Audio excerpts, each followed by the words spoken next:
The laugh came out of her mouth like it was automatic. Not even mean, not even angry. Just easy. Like it was the most natural thing in the world to laugh at me. We were at her friend's birthday dinner, one of those loud places where the lights are low, the drinks are overpriced, and everyone talks like they're competing for attention. Her friends were all there, 5 women and 2 guys, all mid to late 20s, all dressed like they were auditioning for a lifestyle they didn't actually live. My girlfriend Tessa was sitting beside me, hand on my thigh, smiling, acting sweet. Then the conversation drifted the way it always drifted with her friends. Money, status, who's winning, who's stuck, who's upgrading. One of the guys, Bryce, started talking about his bonus like it was a personality trait. Yeah, my company crushed Q3, so they dropped a little extra love on us. The women laughed like he'd just told a joke. Another friend, Lana, asked Tessa, "So what does your man do again?" Tessa didn't even look at me first. She just answered, casually, like she was reading a label off a product. "He works in operations, nothing fancy." I felt that little pinch in my chest, but I let it go. Maybe she meant it harmlessly. Lana leaned forward. "Okay, but like, what does that pay?" I didn't love the question, but I'd been raised to be polite. So I said it. 72 a year. It wasn't a brag. It wasn't an apology. It was just my number, my real number. The one I worked for. Tessa turned her head slowly, eyes wide, and then she laughed. Not a chuckle, not a smile. A full, bright, attention-grabbing laugh that made the table look at us. 72? She repeated like she'd misheard. "Babe." Then she looked at her friends and her tone shifted into that performative, teasing voice people use when they want the group to join in. That's like teacher money. The table erupted. Someone actually slapped the table and said, "No!" Bryce smirked and lifted his glass. "Hey man, respect." Tessa kept going because she felt the room with her. That's what people like her do. They sense momentum and they lean into it. "I just didn't realize it was that modest," she said, dragging out the last word like she was being diplomatic. Modest. I sat there with my water, smiling like a mannequin, and I felt my face get hot. Not because I was ashamed of my salary, because the woman who said she loved me had just turned my livelihood into entertainment. And the worst part? She squeezed my hand under the table like she was comforting me, like I was the one who should be embarrassed. I swallowed it. I forced a laugh. I played along because I didn't want to make a scene. But inside, a switch flipped. A calm, quiet switch. The kind that doesn't flip back. Later that night in the car, she was buzzing, happy, like the dinner had been fun. She said, "You were so quiet, are you okay?" I kept my eyes on the road. "Yeah." She rolled her eyes. "Don't be sensitive, it was just jokes." I nodded. "Okay." She leaned back, satisfied, and started scrolling on her phone. And while she scrolled, my mind started doing something it hadn't done in a long time. It started calculating, because if she wanted to mock numbers, I could do numbers. At home, she went straight to the bathroom, started taking off her makeup. I went to the kitchen, poured myself a glass of water, and stood there in the dark. I didn't feel rage, I felt clarity. I started replaying the last year, the way she forgot her wallet at brunch, the way she'd say, "Can you get this?" like it was a cute little request, the way she'd act surprised when I asked to split something, the way she'd talk about our future but never once talk about saving or budgeting or building, the way she'd post pictures in nice places and never mention who paid. I went to my desk, opened my laptop, and pulled up my bank statements. Not because I didn't know, because I wanted to see it in black and white.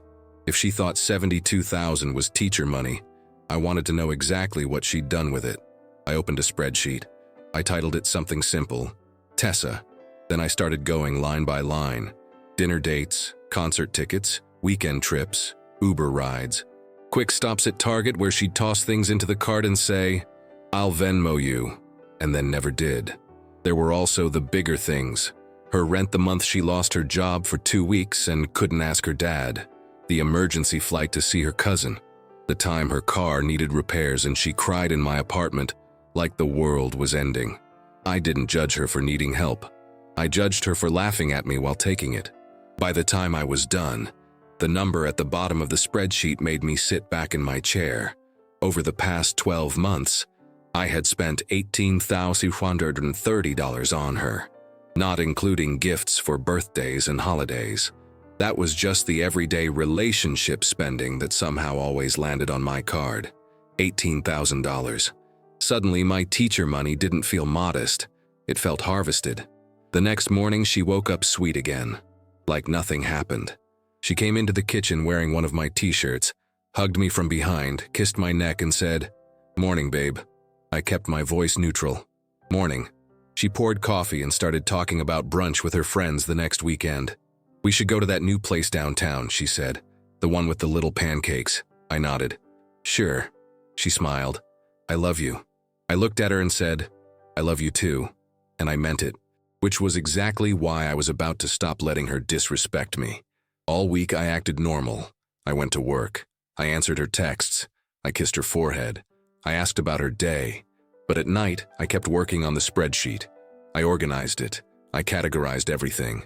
Food, travel, gifts, rent help, shopping, misc. I added dates. I added receipts.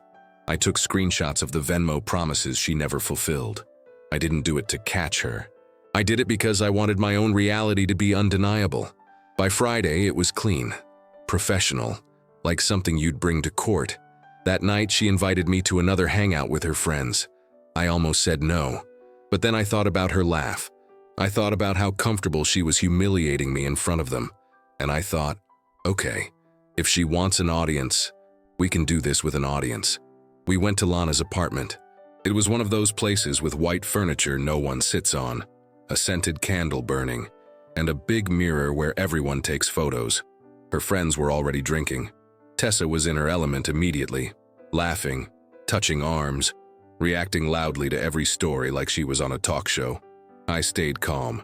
Bryce was there again, of course, sitting like he owned the couch. At one point, Lana said, "So what's everyone doing this year? Like, goals." People started listing stuff. A promotion, a trip to Europe, a new car, a new apartment. Then Lana looked at me. "What about you?" she asked. "Any goals?" Before I could speak, Tessa jumped in. "He's just trying to survive on his little salary," she said, smiling.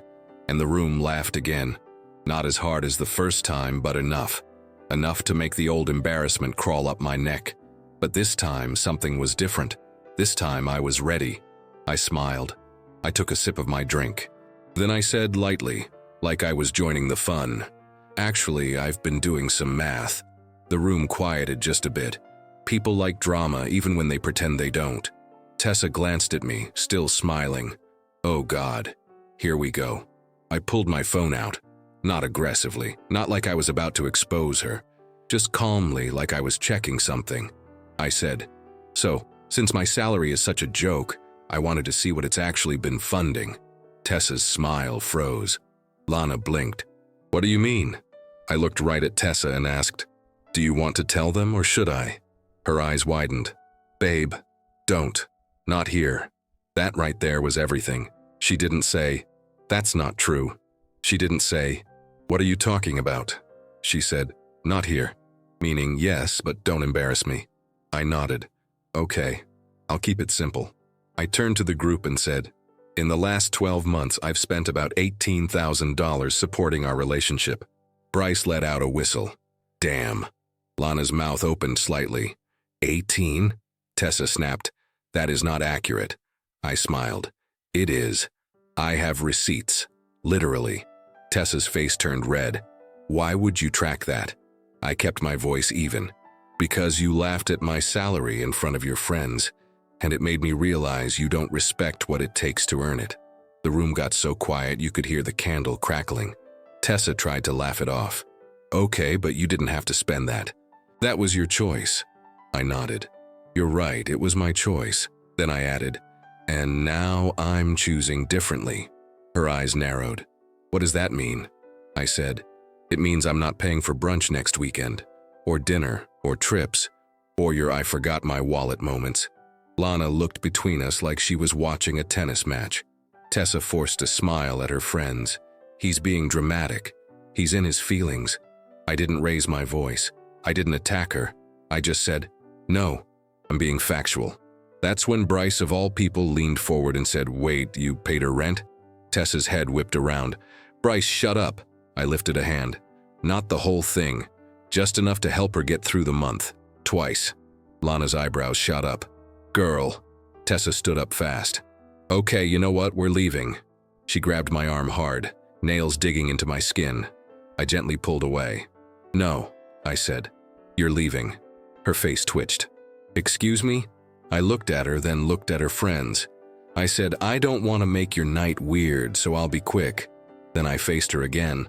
"Tessa, you can mock my salary all you want, but you don't get to benefit from it while you disrespect it." Her eyes went glossy.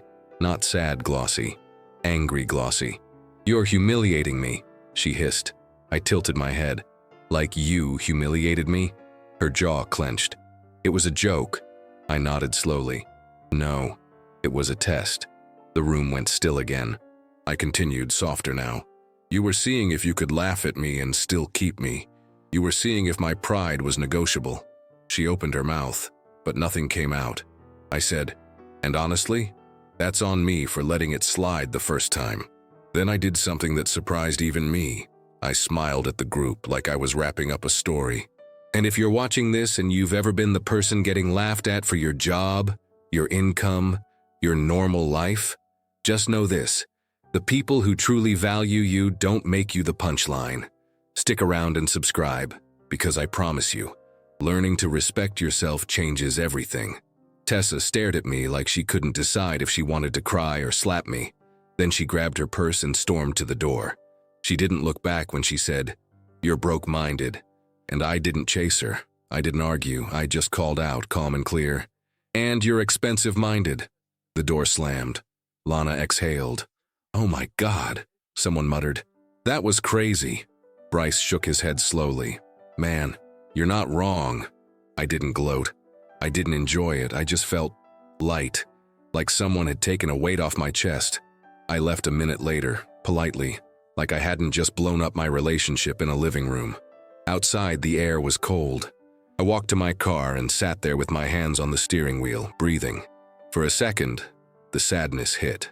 Not because I missed her, but because I realized how long I'd been trying to earn respect from someone who enjoyed withholding it. When I got home, my phone was already buzzing. Texts from Tessa.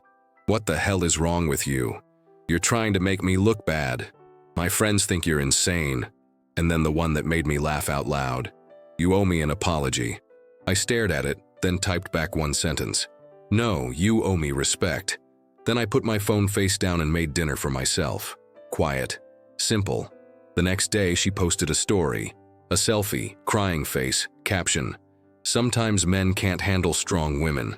I watched it for 2 seconds, then closed the app, because I already knew how this movie went. She wasn't strong. She was performative. She needed to feel above someone to feel secure. A week passed. No contact. Then on a random Wednesday, I got a call from an unknown number. I almost didn't answer, but I did. "Hello?" A shaky voice. "It's Tessa." I stayed quiet. She rushed in. "I'm calling from my friend's phone. You blocked me." "I did," I said. She took a breath. "Look, I overreacted." I let her sit in that for a second. Then I said, "You didn't overreact. You revealed yourself." Silence. She softened her tone. "I didn't mean to hurt you," I asked. "Then why did you laugh?" She hesitated too long. "I don't know," she whispered. I said, "Yeah, you do." She started crying, real crying this time, not Instagram crying. "My friends keep bringing it up," she said. "They keep saying you were right." That made me pause. She continued, "Lana asked me yesterday how much I've actually paid for things in relationships, and I realized I don't." There it was. The math finally reached her. She sniffed. "I miss you." My throat tightened, because I did miss parts of her. The good parts. The parts that felt real when we were alone. But the moment I pictured that laugh at the dinner table, the tightening went away. I said, "You miss what I provided." "No," she insisted. "I miss you." I asked one question. "Would you date me if I made half of what I make?" She didn't answer. And that was the answer. I exhaled. "Tessa, I hope you find what you're looking for." She choked out. "So that's it?" I said, "That's it." She whispered, "You really think you're better than me now?" I said softly, No, I think I'm better to me now. Then I hung up. Afterward, I opened my spreadsheet again.